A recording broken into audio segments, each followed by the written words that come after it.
नमस्कार दोस्तों, स्वागत करते हैं आपका आईआरए के डिफेंस सूट के आज की सीरीज में। तो चलिए बात करते हैं। हल ने एलसीए तेजस MK2 का डेवलपमेंट तेजी से किया है। प्रोटोटाइप का अर्ली 2025 में रोल आउट हो सकता है। हिंदुस्तान एरोनॉटिक्स लिमिटेड यानी हल ने एलसीए तेजस MK2 फाइटर जेट का प्रोटोटाइप मैन्युफैक्चरिंग शुरू किया है, जो प्रोजेक्ट के टाइमलाइन में एक बड़ा माइलस्टोन है। शायद 2025 के लेटर पार्ट में पूरा एयरक्राफ्ट पहले तैयार हो। पहला फ्लाइट अब भी मार्च 2026 के लिए टारगेट किया गया है। ये रिवाइजर टाइमलाइन सजेस्ट करता है कि हल इनिशियली सोचे गए से ज्यादा तेजी से प्रोग्रेस कर रहा है, जो कि प्री फ्लाइट टेस्टिंग और डेटा कलेक्शन के लिए ज्यादा समय देता है। प्रोटोटाइप का सक्सेसफुल रोल आउट और पहला फ्लाइट फर्दर टेस्टिंग, रिफाइनमेंट और एडवांस्ड फाइटर जेट की इवेंचुअल प्रोडक्शन के लिए रास्ता बनाएगा। तेजस MK2 इंडियन एयरफोर्स की कैपेबिलिटीज को एनहेंस करने का बहुत बड़ा पोटेंशियल रखता है और ये इंडियन एयरफोर्स के एस्पिरेशंस को इंडिजीनियस फाइटर जेट टेक्नोलॉजी में बढ़ावा देने का एक वेलकम साइन है। बढ़ते हैं एक और खबर की तरफ।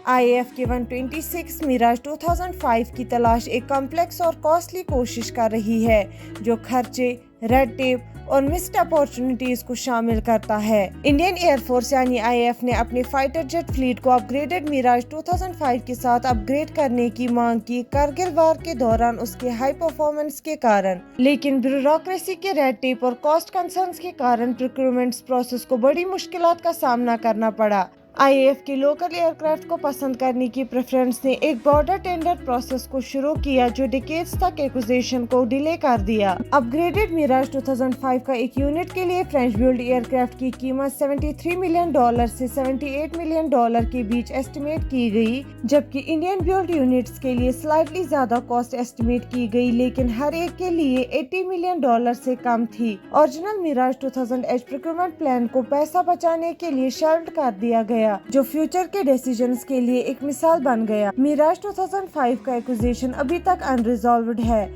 और इंडिया जेट जैसे राफेल ऑपरेट करता है, जो प्रपोज्ड मिराज 2005 के कंपैरिजन में बहुत ज्यादा प्राइस टैग के साथ आता है। बढ़ते हैं एक और खबर की तरफ। इंडियन आर्मी अपनी T-90 फ्लीट को एनहेंस करने के लिए रेशन मेथड्स का इस्तेमाल कर रहा है। इंडियन आर्मी की T-90 फ्लीट को कॉम्बैट इफेक्टिवनेस को इम्प्रूव करने के लिए इनोवेटिव टैक्टिक्स और अपग्रेड्स की जरूरत है। रशिया ने अपनी T-90M टैंक्स पर ट्रेडिशनली कॉपकेज को 2 आर्मर प्लेट्स से रिप्लेस किया है, जिसका मकसद है प्रोटेक्शन और ऑपरेशनल एफिशिएंसी को बेहतर बनाना। ये कदम बैटलफील्ड परफॉर्मेंस का कंटिन्यूअस इवैल्यूएशन और थ्रेट्स के लिए इवॉल्वमेंट पर बना है। Dual armour plates modern anti-tank munitions के खिलाफ बेहतर प्रोटेक्शन ऑफर करता है, वेट और मोबिलिटी के कंसर्न्स को एड्रेस करते हुए। ड्यूअल आर्मर प्लेट्स का बड़ा फायदा ये है कि वो सोफिस्टिकेटेड एंटी टैंक वेपन्स के खिलाफ सुपीरियर रेसिलेंस को दिखाते हैं। कॉप केज का ट्रेडिशनल वेट टैंक की मोबिलिटी को रोक सकता है, जो कॉम्बैट सिनेरियोज में एक बड़ा फैक्टर है।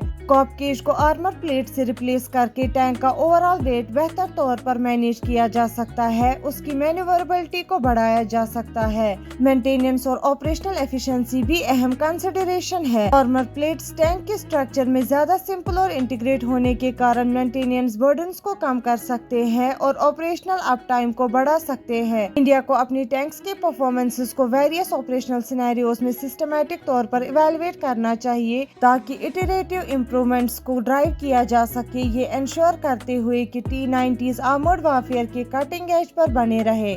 हमारे साथ जुड़े रहने के लिए शुक्रिया। मिलते हैं अगली खबर के साथ अगली वीडियो में।